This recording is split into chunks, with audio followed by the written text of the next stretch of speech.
দিতে তারপরে গুরু ফালা দিতে তারপরে দৌড়াচ্ছে তারপরে ভাবে কাটতে তারপরে আরেকটা গুরু কাটতে গেছে ওই গুরু আমাদের গুরু কান দিতে তারপরে কাটে দিতে তারপরে হুজুর আছে তারপরে হুজুর টাক টাক আর চলে যাইতাছে তারপরে চলে গেছে তাহলে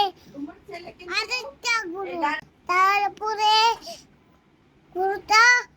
মরে গেছে ছুরি দিয়ে স্প্রে করে হুজুর জয় করছে তাহলে রক্ত হুজুরের এখানে আসছে গুরুটা তারপরে বাবা গুরু চাপ দিয়ে দুটি তাহলে গুরু আল্লাহু আকবার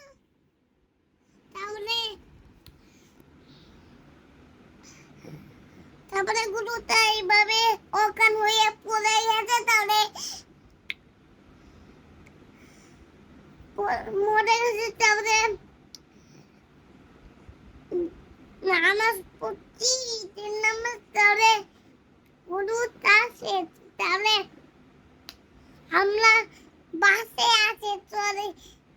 আর আমার গল্পটা শেষ।